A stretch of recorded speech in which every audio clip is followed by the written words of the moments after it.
Welcome to the No Dunks podcast presented by FanDuel, Thursday, November 6th, 2025. I'm Jay Skeets here in the Classic Factory, and alongside me, as always, Tass Mellis. Beach fans, this one's for you. Next to him, it's my top shot hot boy, Trey Kirby.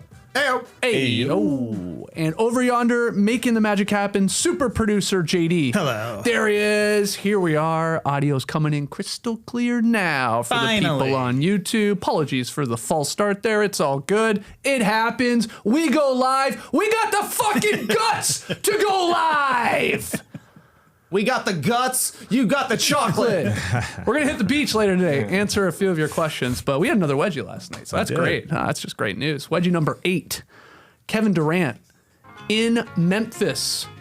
And he sort of has to get it up before the end of the shot clock goes, and boom, sticks it on the left-hand side. Jumper from KD. Our guy Schumann letting me know at least last night, hey, there was a wedgie in Memphis. Okay, great stuff. And Schumann said, wedgie from a legend equals legendary. Not bad. I like it, Shu. Yeah. I like it a lot, so there you go. I thought that was the first one we've ever seen from Kevin Durant. We've been tracking these for a while. I said it immediately on Twitter. Diablo2121 said, December 4th, 2017. He did it. You put it on your show. You talked about it. So I guess I just didn't remember. Then I went back and watched that show. It was a show where Trey and Lee shared a hot dog from either end of the hot dog. Wow, Lady and the Tramp style? Yeah. Wow. Great show. Yeah, it was. I was like, whoa, this is a good show. Watched it, went to bed with it. Just watching you guys eat a hot dog. So fun. The pocket dog era. Very exciting, man. You could also check on wedgietracker.com. Yeah. Just type in Durant's name. That's where Diablo found it. There it was. So great stuff. We are hitting the beach, like I said, to answer your questions. A lot of these come in from our subscribers at Substack. Love to see it. Hey, join our Substack page. $5 a month, $50 a year. Not a whole lot.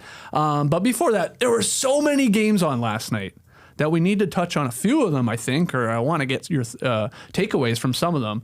Let me just chuck a bunch of stuff at you that happened, and then maybe you can pick one or two that you want to highlight. Last night's ESPN doubleheader, the Knicks routed the Wolves 137-114 in Anthony Edwards' return from injury. Knicks looked great. In the second game of the doubleheader, the Lakers survived a frantic final second or two for the 118-116 win over the Spurs. We had the Blazers coming back from 22 down to hand the Thunder their first loss of the season. The Nets picked up their first win of the season. Michael Porter Jr., 32-11. So there are now no winless teams left in the NBA. Jokic had a monster triple-double. The Nuggets still own the Miami Heat. And then Westbrook, a vintage triple-double, they're calling it, in a weird Kings-Warriors game where almost nobody played. Yes. All the stars were out, but 23 points, 16 boards, 10 assists for Russ, who said after the game, humbly speaking, I'm the best rebounding guard ever. And he actually said that before he even knew it was actually true. He passed Jason Kidd as the guard in NBA history with the most rebounds. Funny. Yeah. So anyway, that's a lot. And there's other things too that maybe you want to address, but what jumped out to you? I'll just start with the Lakers because they won a grinded out game. Something we did not expect to see about the Los Angeles Lakers before the season. They're now 7-2. They shot poorly in this game. Luka was there, but he shot poorly. No Austin Reeves, no LeBron James, and they win this game. I gotta say, a big part of it was DeAndre Ayton, who is playing phenomenally. I don't know if we can say this is the best part of his career, but right now, in these last two games, he dropped 22, 10, and 2 blocks last night, coming off 29, 10 rebounds and 3 blocks the game before. You just saw him on the defensive end where they won this game. They get a stop. Luka runs, he runs with them, and that's where Ayton gets that awesome alley-oop from Luka. They just running some cool plays where Ayton's just kind of there at the top of the key. Luka running around down screens. That's Ayton's cue. Go to the hoop. He gets the ball for Luka, who finds Ayton. This quote, I think, from Ayton says it all. He said, that's our main point, turning defense into offense. That's true. And then he said, I give my hats off to JJ. I'm wearing a hat like JJ Redick, actually. JJ Redick wears hats like this. So let me give my hats off to JJ, just like Ayton did. He said, he's been the same guy since I got here, drilling that championship mentality, championship shape, championship communication. It's contagious. He's cooking. He's cooking right now, and the defense is truly cooking. I know we got a Marcus Smart experience at the end of this we sure game. did, man. He was making plays left and right. Yes, Probably he only the was. reason they win the game, but then he nearly gave it away with him stepping That's Marcus Smart, baby. on the line as he tries to chuck it full court to end the game, and he stepped on it, and they gave the ball to the Spurs, and they had a chance. Obviously, Champagny getting fouled, and then misses the first one. Yeah. So then you got to go for the purpose miss, and Still nearly got the close. tip. I think it Yeah. was Keldon Johnson that had a really good look at it. Anyway, Smart was the pros and cons of Marcus Smart. I gotta imagine those are the biggest free throws Champagne's ever taken in the NBA. Yeah, probably. So Gotta maybe the nerves got to him. Marcus Smart looks rejuvenated. He basically took 2 years off in Memphis, and he's contributing to the Lakers right now. They got Bronny James playing. It's crazy. He's doing okay. Yeah. He can't really score. He looks teeny tiny out there, but at least he's doing something. Rui Hachimura has been awesome this season. 15 points last night. Guarded Wemby a whole bunch. He's averaging 17 a game so far this year on 59% shooting, 47% from three. He drew the charge on Wembanyama right there at the end that fouled him out. Yep. You're calling if it was good, but Lakers get some calls at home for sure. They're fifth right now in FanDuel odds for the championship at 14-1 behind OKC, Cleveland, Denver, the Knicks, and then the Lakers. So that's interesting. Also, Luka Doncic, this guy's playing defense right now. 5 steals last night, 2 blocks. He's second in FanDuel MVP odds right now at plus 350, and he's having a great time. I feel like he was doing bits all night.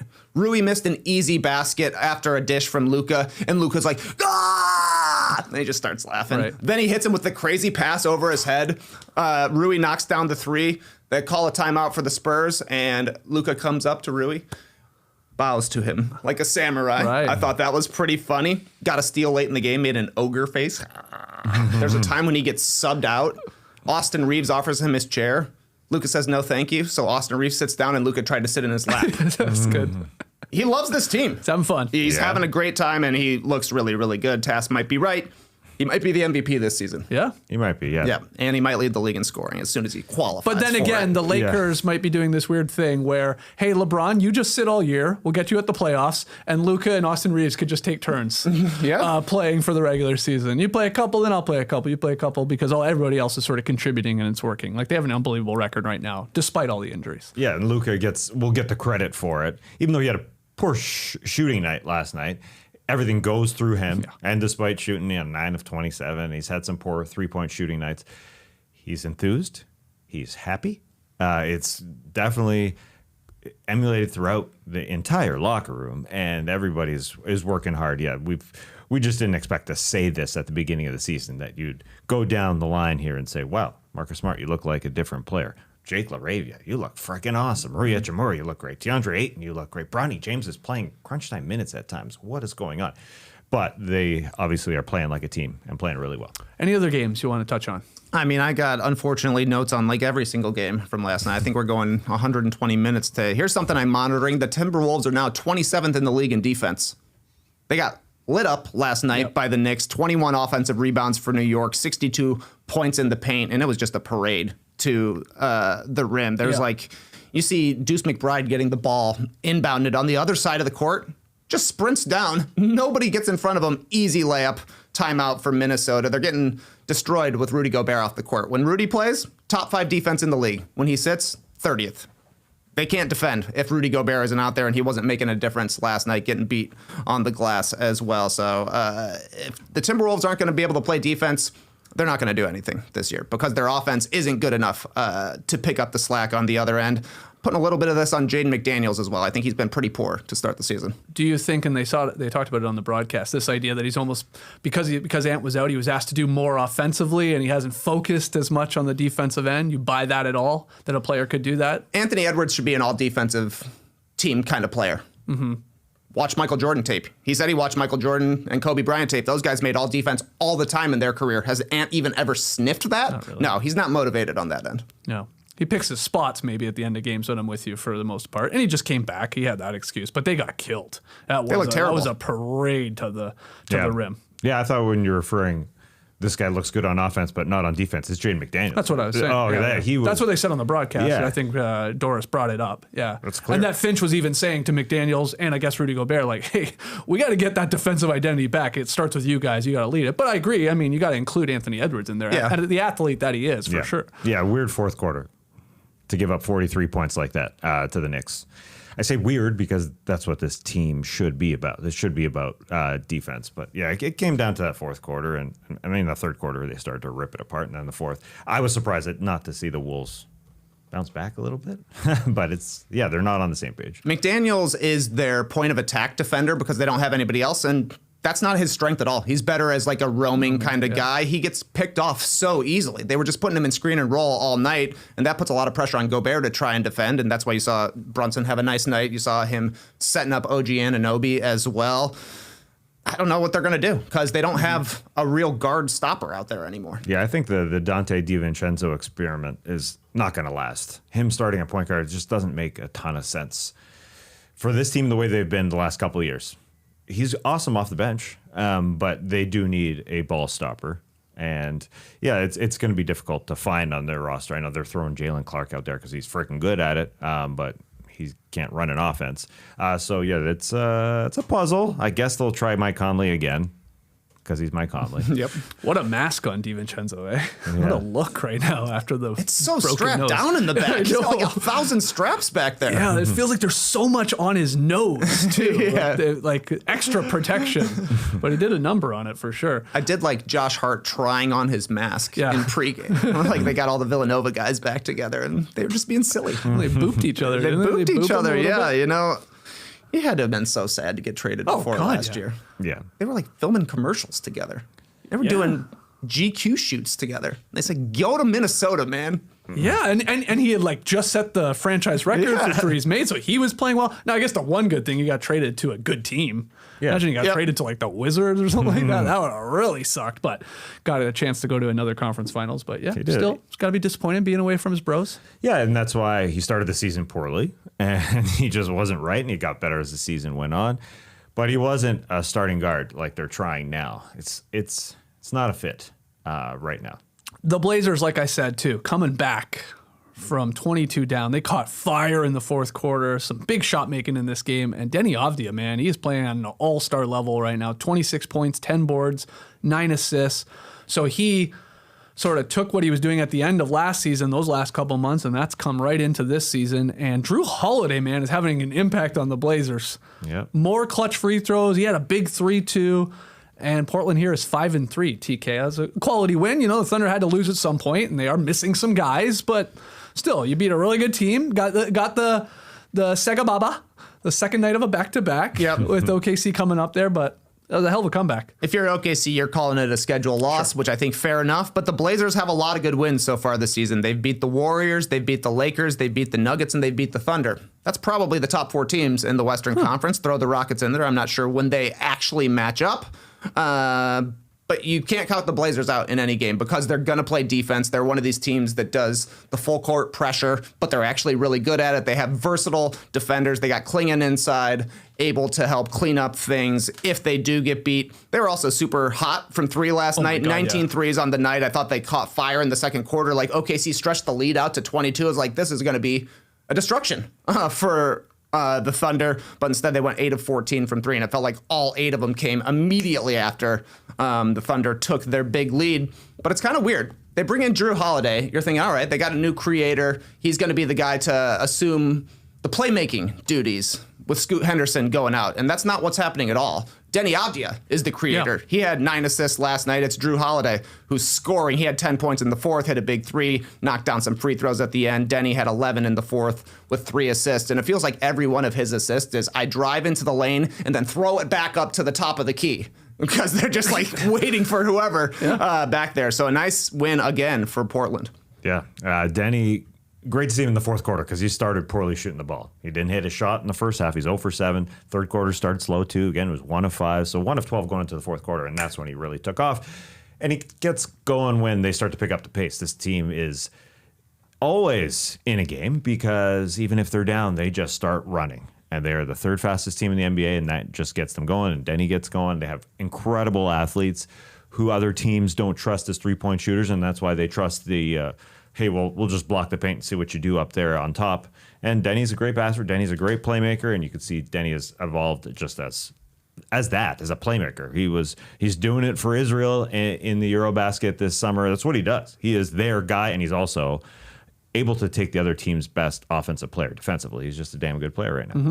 And that was a funny ending in that one, too. Was it Isaiah Joe that got fouled right at the end on what looked at first to maybe be a three-point shot that would have given him a chance to tie it up, but foot's on the line, so it's only going to be 2, and then you got to do the, hit one again and try and miss one again. Just a weird ending. I wanted to highlight Jokic with 33 points, 16 assists, and 15 rebounds. 5th triple-double of the season. Nuggets, again, they just own the Miami Heat. I think it's 11 straight wins against them. Bam had to leave this one, so that hurt their chances. But 122-112 win. And I just love what Eric Spoelstra said after the game about Jokic. I just want to read it to you. He said, quote, Jokic manages every aspect of the game. He's playing the scoreboard. He knows intuitively when those swing moments are. When there's an opportunity to take a 6-point lead, push it to 12, push it to 14. He won all of those battles, whether it be an assist or an offensive rebound or just score or bust out in transition to get an easy opportunity. He dominates those aspects of the game. End quote. I love that so much. Always like, what makes a superstar? What makes a superstar? Oh, go get you a bucket, do this, whatever. And this is really what it is to me when I think about it more and more. It's just like that complete control of like, my team needs this at this moment, always 1 or 2 steps ahead. And that's Jokic in a nutshell. And he was just amazing. You watch just watch the passes alone from one game against Miami Heat in an early November game. He'll have a better compilation than 99% of every NBA player for the rest of their career in one game. I'm not even exaggerating. We were joking about assists that are like, here, pass it to a guy who hits a 3. Jokic almost has never any of those. Never. They're all like, what the hell? Like, obviously cutting back door, flips to the corner, obviously hit-aheads. Like, they're just so pretty. It's beautiful basketball to watch. So a great game from him. No surprise. He could have been walking around the arena with his hand held to the floor, too smalling the entire game. True. The Heat kept switching onto him. Khalil Ware didn't stand a chance. Had no way to guard Jokic inside, so they were trying their switches, and guess what? That wasn't working at all. Jokic went 6 of 6 in the restricted area. He had 2 dunks on a fast break. Yeah. They said he was going to dunk heaven. Finished 10 of 13 in the lane. Nuggets, though, still getting slaughtered in the minutes when Jokic sits. Yeah. Ain't nothing changed, but he can play a lot of minutes, and when he's on, they're going to win. They started the season better in the non-Jokic minutes, but this one was bad. It was funny the whole watching. season counts, unfortunately. It was it's funny like the Heat. They were good at offense. Remember that? They're down to 14th in offense now. Well, I mean, the small sample size, obviously, it takes 1 or 2 games and you Exactly. can drop 10 points or 10 spots. Yeah. I loved Hawkes trying to guard Jokic. I mean, that's just not fair. Doesn't have a chance. No. But man, just go watch the passes alone. Incredible. Any other games that I even threw at you or not? The Cavs got a big win. Donovan Mitchell, Yeah. easy breezy, 46 points. And Darius Garland's return post-game, he said a kid on 2K told him he was washed up. Hadn't seen a Donovan Mitchell highlight in years. So he said, okay, watch this. I'll make sure to give you a shout out in the postgame. Then he went and had 46 and didn't look like he was breaking a sweat at all. At one point, the Sixers broadcast just said, he's just good at basketball. It was easy for Mitchell against the Sixers last night. They were on the second night of a back-to-back after blowing a massive lead. So you can understand a loss. Garland returned, though, and this was their best offensive performance. So Yeah. probably goes hand in hand a little bit. Guys are getting back earlier than expected. We saw Anthony Edwards was supposed to be out for 2 weeks, came back 10 days later. Luka Doncic was supposed to be out for a week, came back 5 days later. 5 days, he was supposed to be a week, reevaluated, and he came back 5 days later. And this Darius Garland thing, it was supposed to be a little bit longer, but he's back. And those jerseys, I can't get behind. You don't like they're them? the throwbacks from, I guess, the mid-aughts. LeBron was wearing them. Nah. The blues, you're saying, with Cleveland and then like the poker chip almost piping type vibe? Yeah. I don't know. Doesn't like What, I'm with you. yeah, they're just kind of ugly. Okay. Just throw your baby blue lands out there. you like those, yeah. Yeah, those are better. Okay. How many times are they wearing these jerseys? So they've got, Oh, I don't know, I don't know. man. Yeah, Don't I ask don't me know. that. They've got four. They've got 4. I just didn't know that this was coming. Anyway, They're here and I'm they won. surprised. Like, great to see Darius Garland back. They need him. Donovan Mitchell needs him. They look good. Well, I'll tell you someone who won't be coming back. That's a segue for you. Utah Jazz starting center Walker Kessler is going to need surgery on his left shoulder and will miss the remainder of the season. So the procedure is due to a torn labrum. And this is an injury that Kessler first sustained back in college. I guess it's been bothering him all season long. It's type of lingering type of issue, and they're now doing surgery, Trey, and this is a tough loss for the Jazz. He played really well to start the season. I think he was averaging like round up 15 and 11 through Utah's first 5 games, and he's out there for defense, and they've been scrappy. Yeah, really sucks for Kessler because they didn't come to an extension before the season, which means he was going to be going into restricted free agency, takes a trade chip off the table for the Jazz. This is probably good for their tanking. If we're being quite honest, they will be worse on defense because Walker Kessler shuts it down. Yeah. The key will be seeing how he's able to recover and rehab. Shoulder surgery is like a massive rehab. It takes a long time before you're even able to put your arms over your head. Yeah. So his 3-point shot looked like it was starting to come around. I don't know if he'll ever be a 3-point shooter, but it makes it even tougher now that he's going to have to be recovering. But at least it's his other shoulder, not his right shoulder. So the other takeaway I have is that Kevin Love just became important at his job, and it's ruining his life. he was getting quite frustrated last night with Kate Cunningham putting him into pick and roll quite a bit and just throwing it over the top to Jalen Duren, who had a nice 22 and 22. Ooh. He had a Richie Beno roast beef last night, the RB. It was a nice win, though, for the Pistons. They took care of business. Yeah. They should have been favored in that game, and they just took it to them. Yeah, thoughts on Kessler here for the season? Yeah, that was an odd game there because the Jazz were up early. It looked like they were taking care of business. No Walker for the rest of the season. It stinks. We saw him. We saw actually his dad we flew with on a plane. Was it to Utah? It was to Utah. To join the All-Star game where he was son was part of the skills competition, and he buried that 3 during that skills competition. Yes, he did. The corner 3. So, wow, you're the only person, maybe besides his dad, who knows that or remembered that. Yeah. So maybe he's a local dad, Chad Kessler. He played here in college. Local dad. So we can get him in here to talk about his son and to make a pitch for why his son should have gotten an extension, how much of a contract he should get in this offseason. Just get an injury report from Chad, but it does suck. It just sucks. Oh, yeah. And he was expanding his game a little bit. Like, again, out there for defensive purposes, but they were using him a little bit more as a passer up top. And, yeah, he was sprinkling in some 3-point shots. He went 6 of 8 from deep on the season in 5 games. But, I mean, you laugh at that, sure, but he made 6 3-pointers all of last season in many more games than that. So he was getting a little more confident with that and didn't look all that bad. So this sucks for him, sucks for the Jazz. And yeah, he's out. You do wonder, like, because this is like a lingering issue, it's like, was there any consideration for something like this back in the offseason or back in April to get it fixed then, to then buy you, 6 or 7 months of recovery time that is now lost to the season? I don't know. Who knows? Maybe it was re-aggravated. I'm sure it was in one of these games, but still. I mean, probably, but he probably was like, I don't want to have to do shoulder rehab. I want to go out there and play for a contract. Yeah. But look what happened. Yeah. I also want to hit the beach, maybe during the summer, with your shoulder not all bandaged up. That's a great point. You may not even be able to get in the water. I don't know what tan lines like that. Yeah, let's hit the beach, guys. Let's do it. You got the buzz, I got the rockets. You got the nuts, I got the chocolates. We got that chit chat down pat, blah blah blah. You got that certain special, je ne sais quoi. Let's go to the beach, baby. Oh yeah, we are on the beach, and a lot of these coming by way of Substack. Tess, we got some good ones here. First one. Hey Bo Nunky Doys. Come on. Why does everybody do that? Why do I do that? I believe we all know that Skeets is a quickly hater. But who does he love so far this season? Name one NBA player you just can't stand so far this NBA season, and one you can't get enough of. This is from a shack in Saskatoon where the basketballs roam freely like tumbleweeds. Jamie K. Saskatoon, Saskatchewan. Thank you so much. Very nice. Yeah. Yeah, I guess I am a quickly hater. Don't love him at the point guard position. Nice to see the Raptors have turned the season around. Again, he'll find his groove. So I'll give you another guy that I hate, at least just this year. I actually really love the guy, but the guy stinks right now, and I don't know why. Derek White. What's going on with Derek White? It's so strange.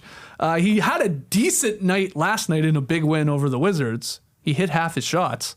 He hit a couple 3-pointers. That was his best game of the season. He's shooting 32% from the field. He's 22 for 81 from deep. That's 27%. What the hell? He's good. He is a good player. So it's just odd. He's only at 14 points per game. So he's just struggling here. to start the year. I'm sure he'll have a stretch where he catches fire, but that's an odd one. So I'll throw him in with my quickly hate. 2 guys I love. Aaron Gordon. This guy's awesome. I mean, I know a part of it is playing with Jokic, but 20 and 6 he's averaging. He's never shot the 3-ball better. His usage percentage is up. I mean, he just makes plays on both ends all the time. And then Norman Powell. It's wild that this guy's like turned into like this type of player like pretty late in his career. Like we knew him from the Raptors days. He had moments, sure, but you know, he thought maybe last year was, I don't know, an aberration. Shot the hell out of the ball with the Clippers, but he's shooting even better now with the Heat, averaging 23, 5, and 2, and he's shooting 52% from deep, and he's being asked to do a whole lot more with no Tyler Hero. His usage percentage is up to like 27%. That's in the ballpark of like Julius Randle, Jamal Murray, Kawhi Leonard, Harden. That's pretty goddamn impressive. So those are 2 guys I'm loving right now, along with a little bit of hate. Nice. Yeah. Normie is great. I don't really love the like a fine wine. He gets better as he ages. That type of saying. I think there's a better one for Norm. Maybe because I'm not really a wine drinker, so I don't really care for any stage of the wine. You know what I mean? But Norm has gotten better. I need a saying that From grapes to glass, he hates it all.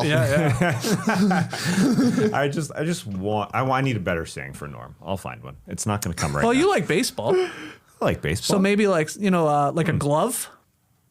You know, you first buy a glove, it's a little stiff, sort of sucks. You know, I don't know. Okay. But then you got to work it in.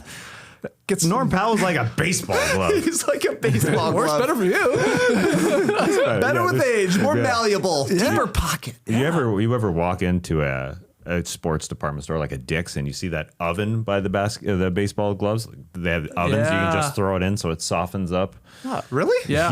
That's awesome. My dad did that back in the day. Like my glove went in the oven. In the oven, yeah. Yeah, like rubber band it all up. Rubber and stuff. band. Definitely drove over it with the car. Yeah, get your mallet and smack that thing. I can't believe they did that with Norman Powell. I know. Yeah. That's crazy. Wrapped him up in a rubber band. But look, he came out and now he can drive to the hoop. It's crazy. That's really cool that they do that at Dick's. I never go to the baseball glove section. Yeah. But you should, I guess. Dicks have improved as well. They're getting better with age, just like Norm Powell. Put it on a quote board. Dicks are better with age. What do you got, Trey? You have a player you just can't stand? Guy I And/or can't a player. stand. Yeah, Guy I go can't ahead. stand right now. Bobby Portis. Bobby Portis has more shots than points this season and more turnovers than assists. He sucks at the beginning of the season. I feel like I trashed him last year at the beginning of the year, but then by the end of the year, he starts playing himself into shape, catches a rhythm, and he looks indispensable for the Bucks. But I don't know. I haven't really checked into his career splits, but it feels like he's a slow starter every single year, and this year it's really sticking out. Yeah.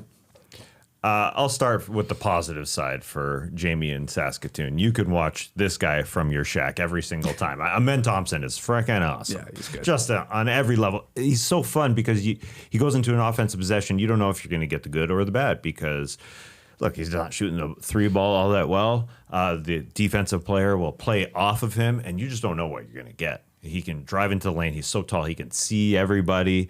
Then he'll pass off and he'll hang out in the dunker spot and be a great cutter to the hoop. He's just so good at everything. I underestimated what this Rockets team could be offensively because They're they one of the do best share right now, aren't they? They are the best. Oh, they are the best. Yeah. And so that's pretty good for a team like that. We said like, oh, not a lot of shooters out there. Yeah. To have the best offense, that's pretty impressive. Yeah, you can count that second possession that they get because they get that offensive rebounds. That's part of it. Yeah. 40% of their misses, they go and grab that board.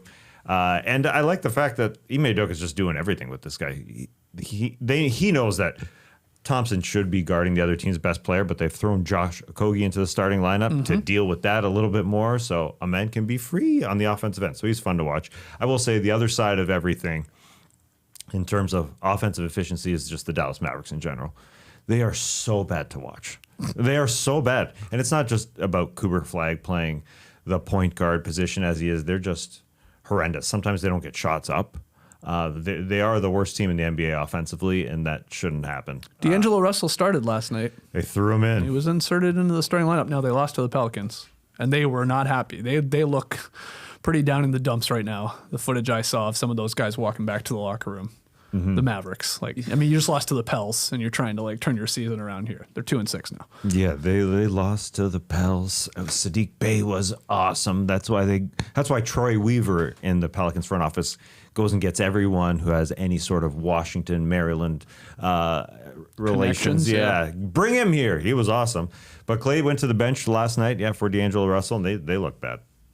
Yep. No Cooper connection. had a shot to win it at the buzzer. Looked kind of awkward, like a nice move to get to his spot at the free throw line, but then kind of shot like almost like a Jakob Poeltl like push shot. Yeah, it was a just didn't push. look very confident, but a nice win for the Pelicans. Yeah. 2 straight without Zion. Derek Queen was pretty solid again. I thought in that one. Him and Cooper Flagg were high school teammates, which is probably why post-game Cooper said, I don't think I've ever lost this much in my life. Yes. They had 2 lottery picks on the same team in high school. And I think they had more NBA players in their starting 5 at Montverde. That's why they did the jersey swap Yeah. last night, Flag and Queen. Yeah, and after Cooper missed, Queen like grabbed his shoulders and started shaking him like, sucker. I gotcha. Yep. What about you for guys you're loving?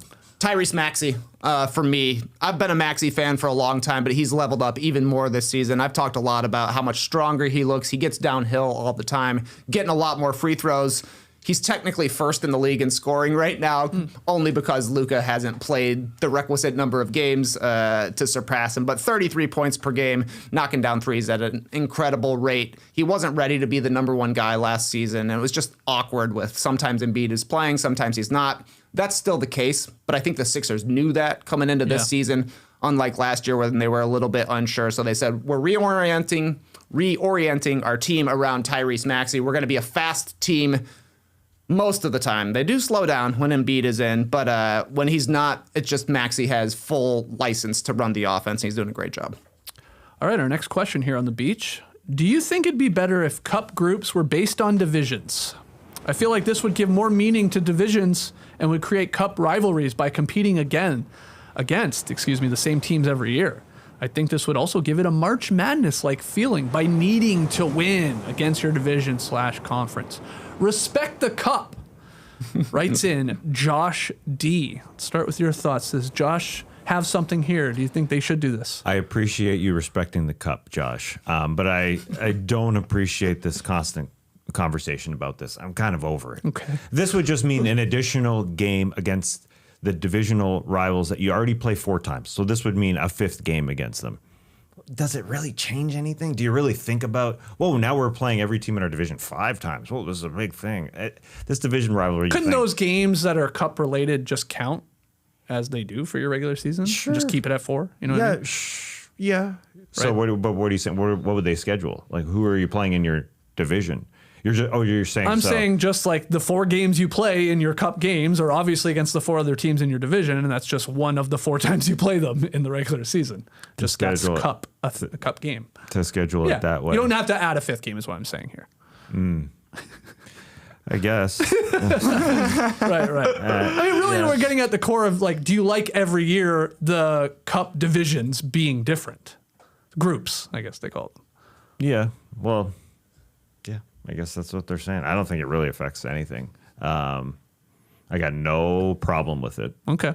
Because they like randomly draw it, right? Like sort of in terms of your team success the previous record. year. Yeah. That they're trying to like weight it evenly as much as possible, even Yeah. though we get some groups of death and some light ones. And it's from the other 10 teams in your conference. It's not a team from the other conference. So it's not out of your division. It's the other 10 teams that The you're other 14. playing a game. Yeah. I think they should do it. Switch to having divisions be the cup groups. Because literally, why else do we have divisions? Yeah. There's no reason. No, there's no reason. Right. Yeah. And there are still That's a fair. lot of teams like I don't know. Let me check my cup standings here. The Hawks and the Wizards, they're in the same division and they're in the same cup group. So there is crossover. Yeah. It wouldn't change the schedule at all, and it would mean something a little bit. And maybe people would care. But like, we've won the division. We've won the cup division the last 3 seasons. Yeah. No chance. Nobody cares about. You're right. Nobody cares about actual divisions that have been there for 75 years. Right. And the banner that gets hung, that gets a lot of franchises made fun of. Well, the Toronto Raptors are hoisting a Division Series championship banner. The Atlantic, baby, it was ours. I don't think it really matters. I think, you get to be part of a different division, whatever that means. I mean, I don't know. Can't get It's behind easier it. to keep track of. It is easier to keep track of. Yeah. Yeah, I agree with that. You're like, we know who we're playing this year, and we know what our group is called. Yeah, Adam Silver is changing the who's in your division just to give it some gravitas, something, something different, because this NBA Cup is different. That's why he's doing it. Yeah. But does anybody really remember the divisions in the NBA Cup? No. The groups. Well, exactly. It would be more memorable if it were based on divisions. Yeah. You would know. I mean, as a Raptors fan, who at least there is in your division. Like, you can rip that off. Yeah, right now in their group, you corrected me as to if it's a group or a division. Right. Okay, so for the Raptors group here in the NBA Cup, damn, Josh, I didn't think we'd go this deep into this, but it's This is respect here. This is respect. The Raptors group is the Hawks, Wizards, Cavs, and Pacers. Okay. So it's more memorable. So they have nobody from their division. They do not. They don't have a Celtic, a Sixer, A net or a Nick. or a net or a Nick. I don't mind this idea. I mean, I think the worry is like, because we only have 14, like you win your group and then the one wild card, maybe there's concern like we have better divisions than other divisions. So we're always going to have like the sort of the cheap division or two that like always get to go to the knockout round, right? Just because they're in crappy divisions where other better teams are like cannibalizing one another. Maybe that's, I think, why they tried to do this. Like, okay, let's give these other teams that are in loaded divisions other chances to get out. Yeah, but I think they're also just trying to make it different than the NBA season. Yeah, I mean, but you bring up a point about not having to add an extra game to who you play in your division. If they do that, the schedule makers, I don't know how hard that is. I guess it's not. They can they could figure it out. I mean, they will tell you it's difficult making a schedule, but sure. I believe that. If it doesn't have to increase the number, I would say that, because you don't want to see the same team. And the whole point of a division is they're, air quotes, local or regional, like close by rivals. So does that jump up another level? Having to play them again, having to play. Man, I guess Bucks and Pacers battling it out. They don't like for the each right other. to move on to the knockout round. There's something here. Yeah. It's like, why not? I mean, you could do it for a year, try it out. Yeah, sure. And then just go back to the random exactly. if you want. Anyway, we'll get that. Maybe we'll get a poll going on that. Would you like to see the cup go to divisions? Okay, yeah, let's get them fired up we here. say we respect it. Let's. I did. Let's I actually did. I put heard it to the test. I heard another conversation about it. I just can't get behind it. So I'm just being annoying. All right, next question. Yeah. Here.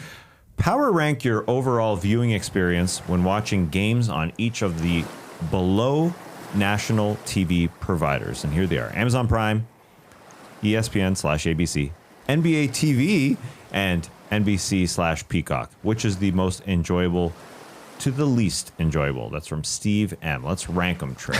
All right, if I'm ranking them, for me, the list would go Prime first. Mm-hmm. I love Blake and Udonis Haslem. I like the court work they do. Yep. They dressed up in costume for Halloween. Oh. Respect the costume. Next would be NBC for me. Yep. I do feel like they're the ones that do the players. It's like Noah Eagle sitting in the middle, Robbie Hummels with one bench, Austin Rivers with the other bench. Seems lonely to me. Yeah. Just sitting there by yourself I know. the whole time. Yeah. It hasn't really worked for me all that well. It's fine. They're trying things, but I Yeah. don't think it's going to be a keeper, to be honest. Yeah. I do think they have, Lost Scorebug talk. That thing looks nice. It looks different compared to the other ones. A little bit more ornate. Yeah. No minimalism. Great stuff. And I liked, most recently they were like reacting to Vucevic hitting the corner three to beat the Sixers. And I love like seeing the social reactions from that. And then Scalabrini coming to the board and explaining, look, watch Modest Buzelis cut on a 45 cut and how he draws Quentin Grimes' eyes, which means Embiid has to help, which means Vucevic is open in the corner. You don't see that a lot on my bottom two, which would be ESPN, followed by NBA TV. I have the exact same order as Trey Kirby. I was wondering if we'd have the same. I went Amazon, NBC, ESPN, and NBA TV. Same. Okay. Amazon is fun. I do agree that the play-by-play person with the analysts at each bench, I don't know if that's going to work. It just, we know from doing a billion shows together that the chemistry is there when you're sitting beside someone. Obviously, it's not the same calling a game, but I think it just helps being beside at least one person.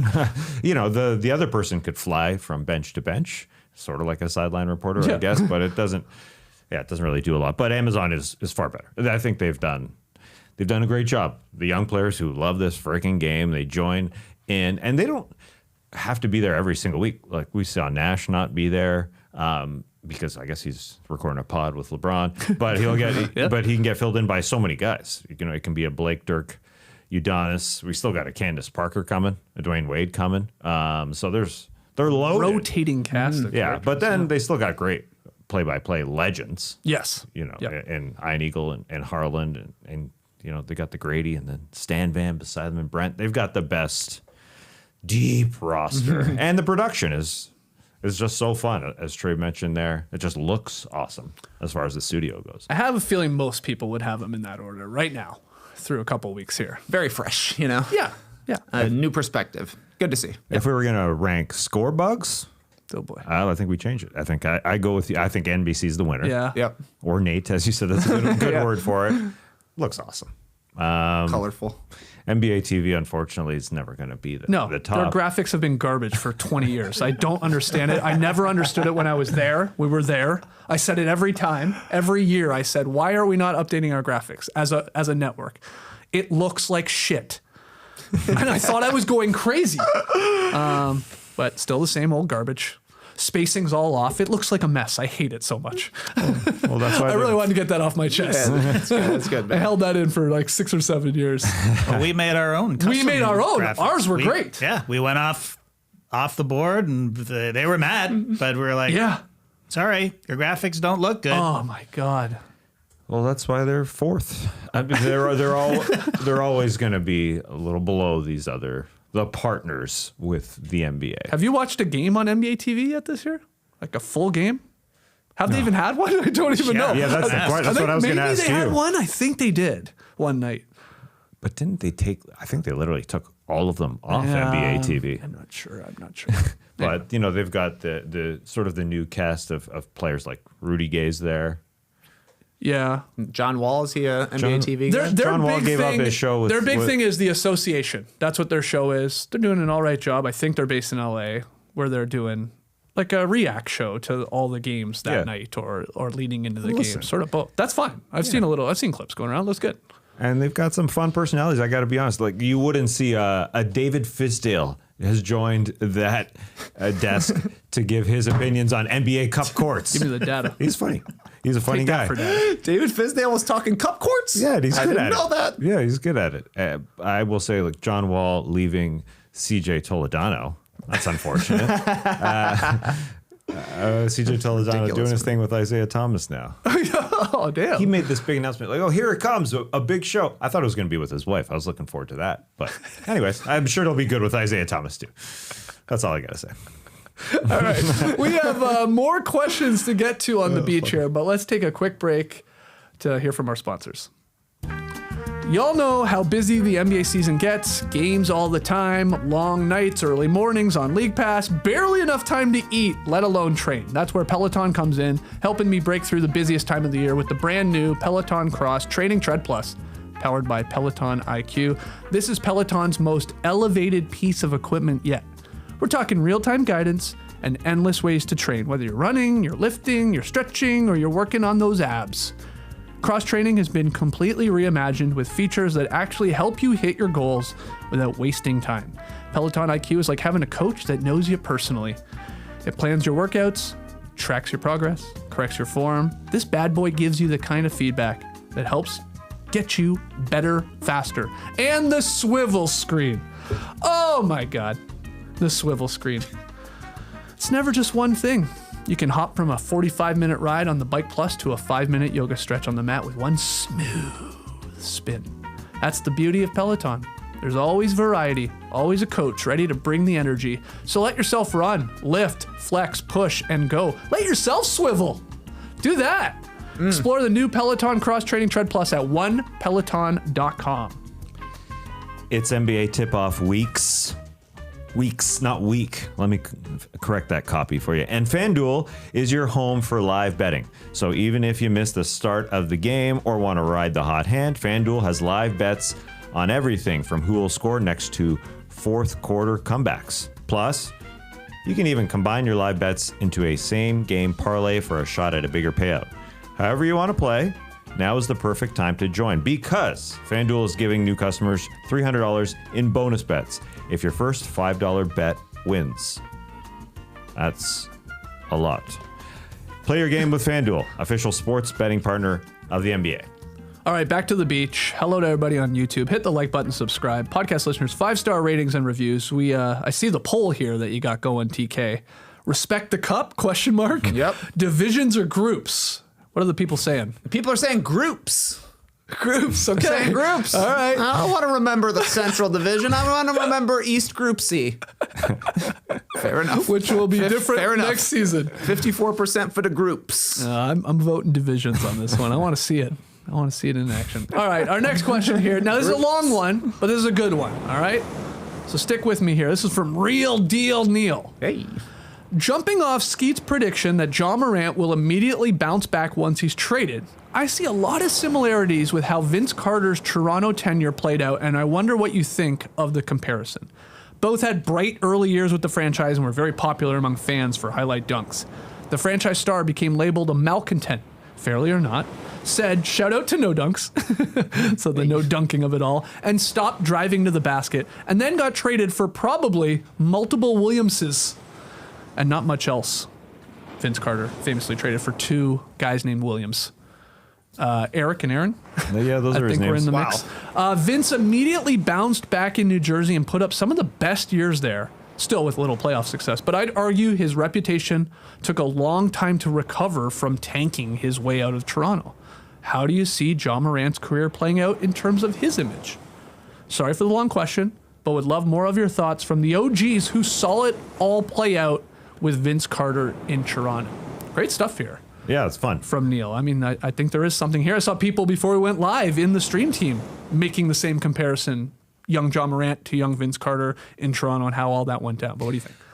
It's a good comparison. I think the rises of each guy are different in that Vince was ascending to space. It looked so much higher for Vince.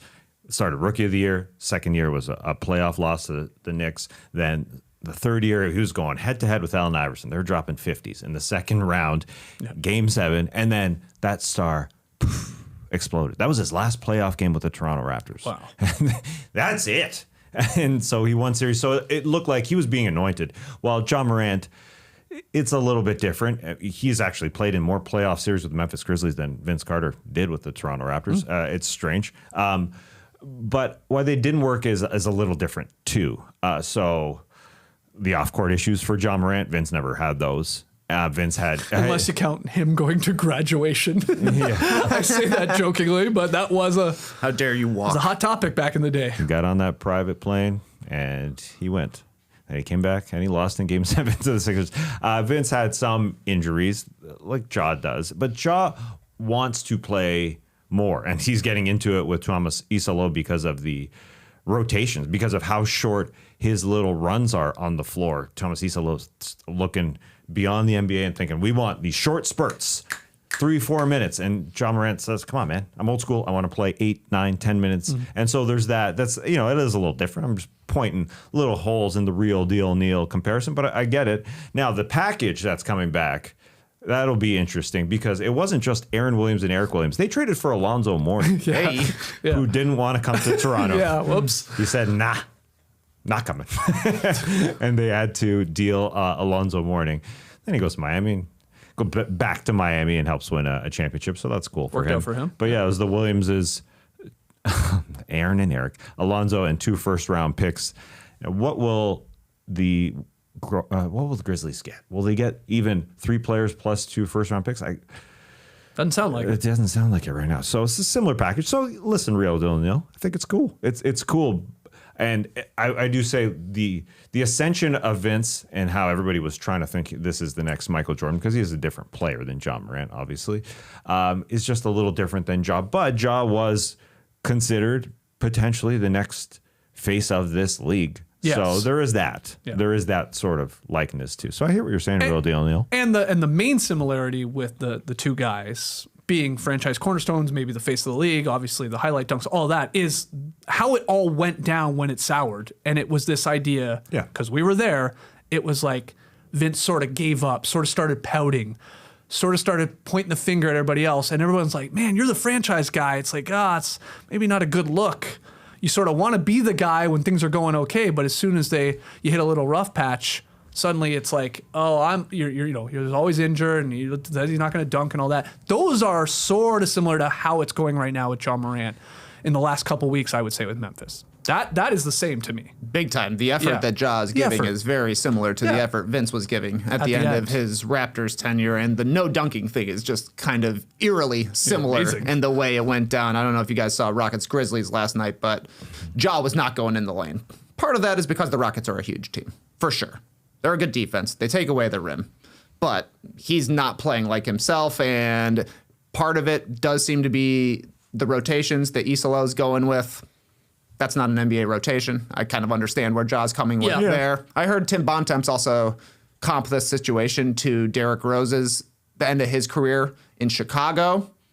A little different as well, just the same as it's a little bit different with Vince. But the thing that I think is similar is as Derrick Rose's prominence with the Bulls started to tail off, Jimmy Butler's was ascending. The team reoriented around Butler and around Noah. And I think that's what happened in Memphis is Jaren Jackson Jr. is the guy. He plays through everything. Mm-hmm. I don't think he's been like the greatest soldier during this time for Memphis, but maybe it's just wearing on him having to deal with the drama all the time. The Bulls decided we're not signing Derrick Rose after 2016. Should have they built around Jimmy Butler? Obviously they should have, but they didn't. Yeah. The Grizzlies are going to build around Jaren Jackson Jr. I think it's going to be over in Memphis because Ja doesn't look like he wants to repair the relationship right now. No. Agreed. Yeah, and Jaren Jackson Jr. signed there for a long-term deal, and I just wonder how long they allow it to wear on him because they do like him, and he has fought through everything, and so that's understandable why they would like him. Hopefully they get a better package back than two guys named Williams and Alonzo Mourning who didn't come. No, yes, there was draft picks, but that was a different time. That is such a garbage trade. And then Vince balled out. Yeah, he was great. For the Knicks. He was good immediately. Oh, in the eyes of the Raptors. He came back and hit game winners. I was there. Yeah. He wanted to do it. That being said, that's why Ja Morant, wherever he ends up being traded, I'm very confident we'll bounce back too, as I said. And that's how we got to this question. Yeah, that's true. I will say I don't think there's going to be anyone that says not going to Memphis on the other side of the deal. I think it's a different time where there were players who didn't want to play in Toronto. There's a few of them that said, nah, not going there. So that's different. And unfortunately, the 2 first-round picks didn't turn out to be who they were supposed to be. Maybe if one of those first-round picks hits, then you say it's something totally different. But it was Joey Graham. I was going to say, I thought it was Joey Graham, like 14th or 15th or something. Somewhere. Joey Graham, and I just saw Ronaldo Bachman was the other guy. Yeah. I guess that must have been a traded pick, right? Because he was a Knick. Yeah, they dealt that. So does this mean, though, that the Thunder are going to trade for Ja Morant? I think they're the only team that has multiple Williams. Oh, right. Yeah. I mean, they can take those. Well, they would take Grizzlies. They can trade 2 Williams and keep their good Williams. Yeah. That's amazing. Jesus. Kenrich and Jalen Williams? Yep. Wow. Couple picks? They've got picks left over. Oh, man. That's actually a good short. Don't give Presti any ideas, man. Oh, that would be amazing. And you could see the Grizzlies screwing up. Oh, we're getting Jalen Williams? That guy was awesome last year. And then they get the other Jalen Williams. They didn't check the spelling. You didn't check the spelling, Kleinman. All right, next one here. Hey, no Dunkaroos. With the season Josh Giddey is having so far, it's getting me excited about international basketball. As an Aussie, I'm super keen already for the Olympics in Brisbane in 2032. My question is, who are your favorite young Australian players in the NBA, and who do you think has the most potential? Also, I can only assume that you'll be making the trip down under in 32 to watch the Boomers win gold. I need your autographs on my New Era t-shirt. That's from Simon. Thank you, Simon. Looking forward to 20. Yeah, I thought I was a fan of the Olympics. This guy's looking forward to 2032. Well, it's Jesus. I guess it's in his home. Yeah. I mean, that'd be amazing. Yeah. Go. Whatever you do. I mean, it sounds like Simon's going. Go. You go to those Olympics. You're going to have the time of your life. Biggest regret I ever had. I was in Australia for the last Olympics there. Mate. 2000. I didn't go to anything. I was dead broke. And I wasn't in Sydney, was where they were too. But anyway, Yep. I did want to play a little trivia question with you guys. I don't know how much research you did. Can you name the 7 Australians that have played in an NBA game this season? There are 7 guys at least going into last night's action. I did this before the games last night. I did some research for Okay, sure. so same. Oh, okay. Well, let's do And we it. prep for the show. What can we say? Obviously, I bet we can name 5. I don't know if I can get deep. Oh, okay. I Well, can that's get deep. I can Giddy, get deep. Daniels, Yep. Furphy, Yeah, baby. He's got a bum ankle now, but he played 3 games. Yep. Here's a deeper one. Jock Landale. Hell yeah. He's actually been playing pretty well, I think, know. for the Looks Grizzlies. good. He's averaging like 11 and 5 for the Shooting the 3. Too bad he won't got- be around in 2032. Yeah, he went from like be old. the Aussie mullet to now he's got Luke Schencher hair. Yep. Surprising to me, but it's working. So now you got 3 more difficult Aussie names. The Proctor. Tyrese Proctor. That's Played the at Duke. tough one, man. That's a very tough one. He it's- also, he plays for the Cavs. He's appeared. He's actually played too. Yeah, I've watched him. Yeah. Is it Christmas time? Do you put up your doo-wop wreath? Or is it too early? No, I mean, no. He's Sudanese, but he also is Yeah, Australian. I I'm think not he's going to counting play him for as us. Australia. He's going to but- play for Yeah, Australia. you're right. Okay. So there's Luke 8. Travers? There you go. Nice. Luke Travers and his mustache. Yeah, He's now seven for it's He's got some garbage time. I don't think he's hit a shot yet. Maybe he scored last Okay. night, but yeah. Well, Trey said this guy's name yesterday as a two-way guy. Great name. Oh, who? Rocco Zakarski. I don't think he's played, has he? Oh, maybe he's not playing. hasn't okay. That's Oh. that's a an good young Australian, though. Aussie. Yeah. One guy left, and it's actually a pretty obvious name. He played 4 minutes, or at least going into last night. Pretty obvious name. Josh Green? No, not Josh Green. He hasn't He, played. he is Aussie though, isn't he? Yeah, Yeah, he's Aussie. I don't think Has he not played I don't yet? think so. Oh, Okay. man, he's hurt. No, he's probably the most. Honestly, he's the most likable Aussie left on the board here. Joe Ingles. Joe Ingles. He's played like 4 minutes. course. Yeah, 4 or 5 minutes. You got it. Forgot about Joe. Is he gonna be Scola? Like play it? I mean, That'd be old. yeah. How old is he now? I mean, he's probably younger than I think, but I'll look it up. Joe but he's- Ingles. Yeah, but still, this is an insane question. Oh no! Wait, Joe Ingles is 38. 38. He'll be 45. No way. He'll be on the They staff. gotta let him play. No, he'll be on the staff. Come on, the Olympics in Australia? Yeah. They gotta let him suit up. Patty? No, come on. He's not even in the league anymore. These guys are legends. Ben Simmons will play. Oh, he probably He won't. won't. Patty's younger. He's 37.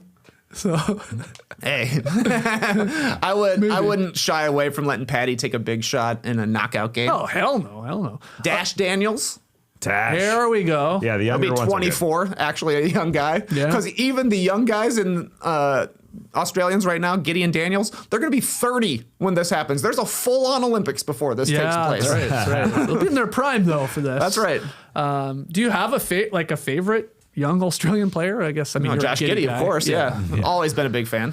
Yeah, Dyson Daniels is different than what he was when he played for Australia in the 24 Olympics. He looks like a guy who can handle a little bit more than he did in 24.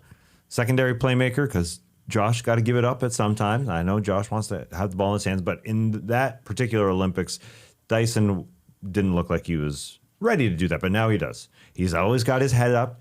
He knows how to use the gather really well, so he puts it right there and it's spinning on that hand, and he knows where to pass. So I would say his growth is great, and Proctor's good. I will say. I think he can contribute. He definitely Tyrese got an Proctor. opportunity with all the injuries to the Cavs early on, and he played a lot, and he was okay. You're right. And good catch there on Duop Reith. I mean, I did forget he was playing for Australia. Well, and he's watching- played this year. Watching Portland yesterday, because they've sent Young Hansen down to the G League to practice and get better. Duop Reith got a ton of minutes and splashed 4 threes from the corners. So much so many threes that you saw that Tom Haberstroh, I don't know if you've seen on the Portland broadcast. They do a little He'll pop in. pop thing, and, Yep. and he's doing the threes. Just the face pops in, like in the NBC how they pop in the three. Okay, you see Tom Haberstroh, and he's got different ones too. He's got whoa, that was a good one. Whoa, so that's fun. But I thought Duop Reith would be way younger than Jock Landale and be the next center for this team, but they're almost the same age. Okay. 29 and 30. So they're gonna have to find other ones like Rocco Zakarski, I guess. Wow. Suit him up. That's a great name, man. Every time you guys say that, it just sounds like a hockey player. Oh, he's though, a too. big kid. time. He's 19. Yeah, he's He'll be playing. He'll be playing. Yeah. Good stuff. Always great to talk about the Aussies. Final one here. Somebody just wrote in. This is Nate. Whatever happened to replacing the Clipper Bros with the Magic Bros? Wow, Nate. You got a good memory. We did say this sort of around the start of the season. No, I was gonna say maybe even preseason. We said, there's a new Clipper bro. It's the Magic Man. But then we never showed it to you. Well, we got it. It's from the Sixth Man Show. That's right. The podcast and the show that they do on YouTube. And we have the full clip. So we're going to show you in its entirety who we are calling the new Clipper bro, possibly, but the Magic Man. All right, I got Travis here. Travis, another big win tonight. We're 4-0 in the preseason. What are your thoughts on just how the team looks overall right now? You know, we got Franz Wagner, who is him at the end of the day. Boncharo, that's my guy. At the end of the day, like, he's gonna make it. I bet $10 to win 1835 tonight, and I won. So I just won $8.35 of like Taco Bell. Not an ad. So I'm him, and love the Magic.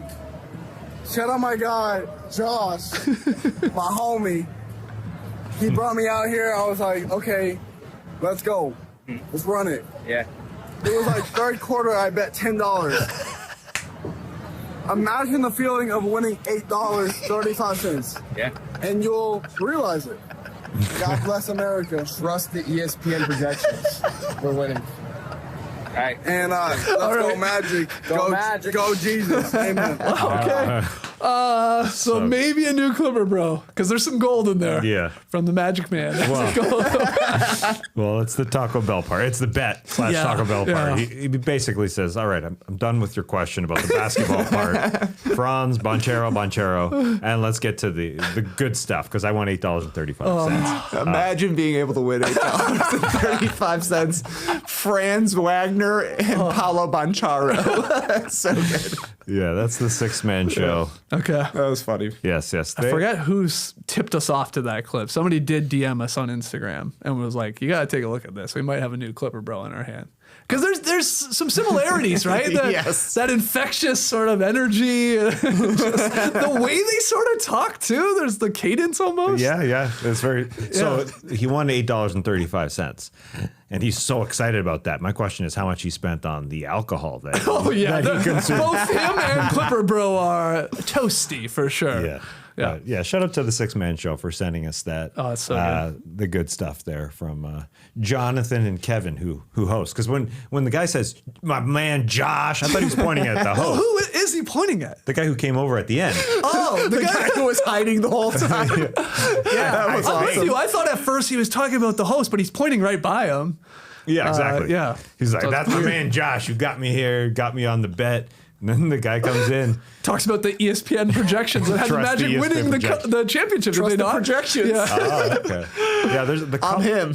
That's a great line. I'm him. And we cut it up, like took the best of the best parts of that and cut it together. There'd be really something there. The problem is it doesn't have the turn up, love you guys, awesome. You know, there's not a great ending to That it. one feels a little more sign-off. topical. There's no sign off. Yeah. Yeah. That's what we're looking for. But maybe we use it for like a pick'em or something, you know? It's great for any bet related thing where Yeah. you just win a little bit of money or you get a correct pick. The $8.35. Yeah. Can you imagine? Can you imagine? I bet $10. It's good. We like it. Yeah. We like it. I forget the couple that are our fans. They sent it. That's who. Oh, okay, good. Yeah, I know I'm drawing a blank, so apologies, but My bad. keep sending gold like that our way, however you want to on X/Twitter, in the Instagram DMs, in the YouTube comments, what Substack, wherever. Email us nodunks@gmail.com, nodunks@gmail.com. Correct. My bad. nodunks@gmail.com. I got a bonus question here. This one's really for you, JD, from Skmods on Substack. Do you guys see the show more as a podcast that's broadcast on YouTube for funsies, or a YouTube TV show that you also send out as a podcast? Wow. That's a great question. It's a great question. It's saw a multi-platform show, I guess Wow. I'd say. It's both. It's both. Okay. I mean, if we were strictly a YouTube show, we wouldn't have these mics in front of our faces. We'd be laved up. You know what I mean? Oh. It would look more like a TV show. So we're just like right on the edge. We're both. But podcasting is a TV show. Exactly. now. The lines are blurred, and we did that. That's our fault. We did that. Sorry. We're him. That's right. Except we're the only ones that go live because we're the only ones. Only that ones with have the fucking guts to do it. Yeah, exactly. Yeah. Even when things go wrong, just makes us stronger. Things are going to go wrong, guys. It's a daily live show. We're gonna. live. Things, That's right. things are gonna That's happen. how. That's in fact. I heard that you only purposely make things go wrong so people actually know it's a live show. That's right. Otherwise, we've been accused of recording the show. right. I mean, sorry, it's live. Right now, it's 11:17 a.m. I wish I had a newspaper to show you. It's also good publicity when you screw up. It's going to make some headlines. Sure. Well, what are we going to make awful announcing for our poor start today? Variety. JD did it on purpose. Oh. Just to mess us up, just so we can throw it out there, and then people will share it. People will see it. People will clip it. Wow, these guys suck. Yeah. And they'll watch. And they'll watch. Oh, it's good to be back on the beach. Keep your questions coming all week long. You don't have to wait until we ask you. But I'm going to say the best way to get your questions or comments to the top of the queue is to join the Substack. You know, Yep. preferential treatment That's right. to the Substack peeps. 100%. What do we call our Substack people? The pack? No. I thought you said Stack Pack Stack once Pack, yeah, upon yeah. a time. I thought that was really nice. Thank you. Stack pack it is for now until we come up with something better. Okay, let's get to tonight's pick'em game tasks. My man, you're on a slide right now. I'm on a slide. That's a tough one. Well, it was being covered by the Los Angeles Lakers. Then in comes Stephon Castle's near air ball. He shot it so short that it just landed in front of the hoop. So Kelly Olynyk just grabs it and puts it in. Covered. There was no need for that. But I mean, it just when you can't get one right, it's like things like hilarious. that happen. You know. It was a perfect miss for Stephon Castle. Tonight wasn't hard to pick the game because there's only one. Yeah, what up with that? Why were there a million games last night? One game on tonight. That is dumb. I don't get that. The NBA has given up on Thursdays.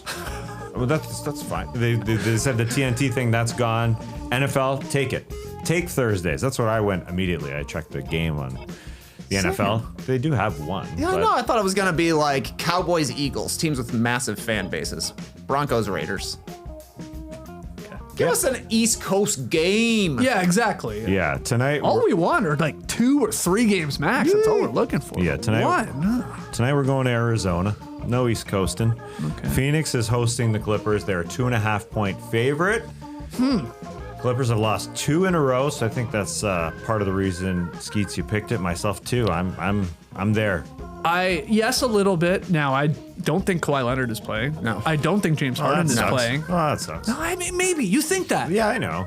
But I was going to go with Phoenix. I was going to go with Trey. And I was like, nah, you know what? Get those superstars out of here. Let the guys slide up, fight hard tonight against the Suns team who is decent, but, they're missing guys too. So I'm going with you, Tass. I'm backing you tonight. I'm going Clips. You screwed up. Don't worry. What's going to happen here? Phoenix will win by 3 points exactly. Yeah, the problem is it's the oldies that are subbing in. I guess it's Chris Paul, but he hasn't been playing well to start this season. That's true. Who's subbing? Bradley Beal ain't playing. It's who's garbage? Bogdanovich Is time Beal out as tonight. well? I'm assuming Yeah, because he probably. has been Could Probably. be a double revenge game, though. Beal and Chris Paul Wow. against the Suns. Jeez. in Phoenix. Yeah, it could happen in the Mortgage Matchup Center. It's just fun to say. The MMC. Trey has Phoenix. Got to win by 3 or more. They are the favorites tonight with that Clippers team coming in banged up here. So we got the Clips. All right, that's it for today's show. A couple other shows coming up today, though. If you're a Survivor fan, jump over at 12 p.m. Eastern to the No Buffs YouTube page, and we are going to be recapping episode 7. Stuff actually happened last night on Survivor. Yeah, we had a slow start to the season, but it's going to ramp up now. Perfect time to get in, if you ask me. So come join myself, Trey, and JD for No Buffs, recapping episode 7 of Survivor. And then later today, back here on No Dunks at 2:30 p.m. Eastern. Look at those sexy faces. Looking like Dante DiVincenzo, the noses we got going there. The Top Shot Hot Boys are back ripping packs and cases maybe, and boxes. They got a bunch of stuff now, so it's been a while. So the Hot Boys will be here on the No Dunks feed at 2:30. It's like Taco Bell. They can package these moments in any sort of shape.